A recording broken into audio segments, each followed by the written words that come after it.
So as a friends na naman nagbabalik. Dahil nga may nagtataka ako dito kasi may umi-sneaky play dito ng stream snipe. Eh namumukhaan ko yung karakter. Nagdududa ako bakit Shockwave yun. Pero yung karakter niya namumukhaan ko. Yung dalawang kill ko sa taas, stream sniper din. Kasi nag-all mic tapos dalawang beses ko na napapatay magkasunod na game. So yung pangatlong tao na to, nagtataka ako ba't parang namumukhaan ko yung karakter. Kaya pala. Tignan mo, nag-quit din siya pagkapatay niya sa akin. Ginawa akong warm-upan bago mag-live. Gulat ako may umi-stream snipe. Gulat ako ba't parang marunong to kumuha ng pwesto. Kaya siyempre, binawian din natin. Kasi kahit pumuti ang uwak din magsha-shockwave, kahit tinuruan natin mag-shockwave from the mid-air, parang inaliw lang sa may ADS, tumba si Dudong. Kala niya din natin siya babalikan sa next game. Kaso nga lang, ang mali namin dito is, kala ko pagkapatay ko sa kanya, chill-chill lang. Nakabawi na ako sa hildot, kaso nga lang, palo-pala yung labi namin. So yun yung mali ko, dapat pala pinabawas ko muna sa kanya yung ibang palo ng kalaban. Kasi alam ko naman kaya bugbugin yun, kaso nga lang, mali ko, inerly ko siya. E di ang ending, ako sasalulat na itong mga palo na kalaban. Kumbaga hindi niya nahati, kahit ano kada engage ko, may forma na naman dito, buti na pasabog natin. Buti na lang, 1v1 na lang kami tutukan dyan, kaya wala na tayong problema kahit naka-arsenal yan, basta 1v1 lang. Wag lang 3v1, 2v1 medyo ayos-ayos pa. Akala ko chill-chill na. Kasi napatay ko na si Jeff. Kaso nga lang, may nag-pop up agad ng isbok. Sumusundot-sundot pa lang ako ng loot dito eh. So, tamang kinetic ako, meron na naman. So yun yung mali natin, dat pala pinabawas muna natin sa kanya, tapos pinatay na natin siya mid-game. Kaso nga lang, lintik lang ang walang gante. Siyempre matapos siya tayo ibabagsak din natin siya. Pero siyempre, pinagkaiba namin, ipapanalo ko to. Kanina kasi nag-quit agad siya. So tayo ipapanalo natin to kahit palong-palo yung labi namin. Pero ba dito, marunong agad mag-pop up. Grabe yung kalaban na Seahorse. Yung kalaban dito, Seahorse, kaya niya bumaril kahit nasa ilalim ng tubig. O, kita-kita niya pa rin ako. Pero siyempre, binaril ko din siya. Grabe ka naman niya, kung preet-preet ka lang, siyempre, babarilin din kita. Nagmarsi-marsilin pa dito si Kuya, kaso nga lang wala talaga. Kaya napatay agad natin yung smoker. Yung isa niyang kampi dito, magdodogtag sana eh. Kaso nga lang, nasa lubong ko. Eh, kaso mali ko, binaril niya ako. Kaso mali rin ako eh.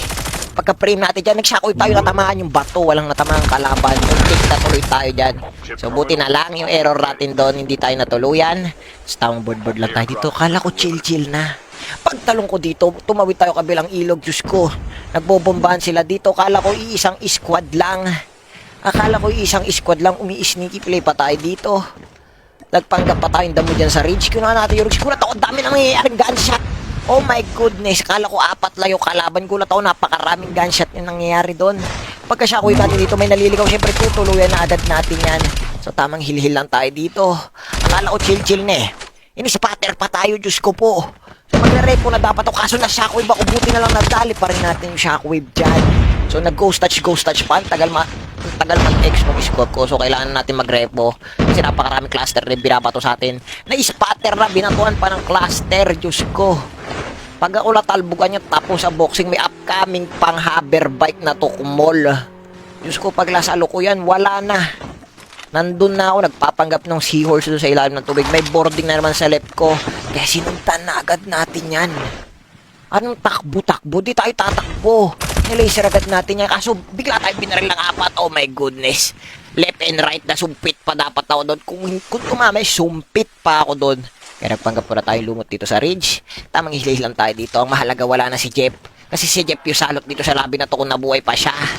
Panigurado, repo lang kami ng repo dito. Si aim ng aim. Tapos piniprate kami ng 10. Kaya pinasok na agad natin yan. Kasi patay naman na yung final boss. Tinutukan na agad natin yan. Kasi nagjajakjak malayuan. Tinutukan na ulit natin yung isa. Tapos meron na naman dito sa harap natin. Tamang hilihil lang tayo. Napapalibutan tayo, Dudong. Pero hindi tayo kinabahan. Kita nyo, ang daming bumaril sa akin. May boarding in pa. Hindi tayo tatakbo kasi may shockwave pa tayo. Ba't tayo kikilabutan? Eh, malakas sa swerte natin. Tinutukan pa natin yung nasa likod. Meron pa nag-block sa ilalim. Kaso nga lang, may jack 12 pa ako. Buti na lang. Piso kasi yung bala ng 117 ko. Pagtawid ko dito sa kabila, kakaahon ko lang. My goodness, may bumaril agad. Di pa nga humihinga yung tao, kaya hilhil lang muna tayo dito.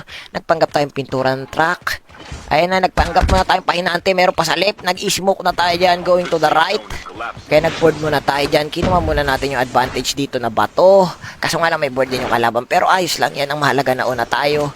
Naunahan natin sa may shockwave. Punit si Dudong dito. Pinaunahan natin kanina ka pa prit ng prit, kakaahon ko lang. So meron na naman sa harap ko, pero yung mods natin medyo umingiti-ngiti tayo kasi puro ginto. Hindi tayo B-guard dito. Kuha muna tayo dito ng kinetic, panigurado lang, baka machambahan tayo ng sniper. Na kinetic muna tayo, no need to rush kasi chill-chill naman na siguro yung dulo. Hil-hil lang muna tayo dyan. Meron sa taas ko dyan sa tower, then meron din sa left ko. So unay muna natin ito nasa left kasi mas mauna itong lumabas. Kaya tinutukan na natin at tumba na naman si Dudong dito. Diyos ko po, kaya magre-repo muna tayo. Kunin sana natin yung left dito, kaso nga lang. Pagtingin ko may tao doon nagpapanggap na hollow blocks. Yung Polter, nagpanggap na hollow blocks. Di siya nakapagtago doon. Sisiksik niya sa sarili niya. May naglapag pa ng Ravage natin dito. Ginawa natin cover yung Ravager niya. Diyos ko po, napaka-basic nung nangyari doon. Kaya magpupush tayo kasi nakuha na natin yung momentum with the 21 kills. With the 21 kills, nakuha na natin yung momentum. Gan wala na tayong dapat ipag-alala. Kumbaga, push lang ng push.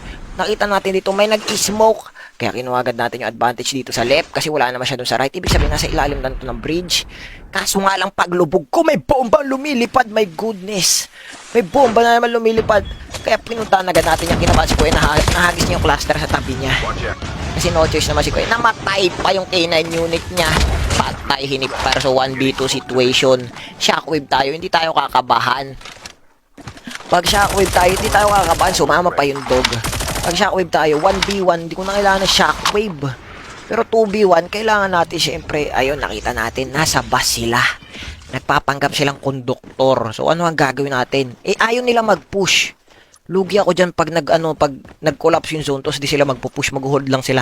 Kaya ginamit na natin yung bomba. Kailangan na natin i-push habang may bilog pang pwede tayo mag-repo ng mag-repo. Mamaya kasi ang sikip niya ng bilog, piniprit-prit na lang nila o mamaya. Kaya kailangan na natin yung palagan. Kasi wala silang balak mag-push. Hindi ako na lang yung magpo-push na. Kaya naman sa kanila sila yung dalawa eh. Sila yung dalawa, ako pa yung magpo-push. Eh syempre, wala naman tayong choice. Hindi matatapos yung game kung hindi ko sila ipo-push. Pagka-shockwave natin dyan, nadali natin yung isa. Yung isa kumanan. Pero nag-slide tayo pa kanan. Napatay natin. O, diba? Nanalo pa tayo dun. Diba?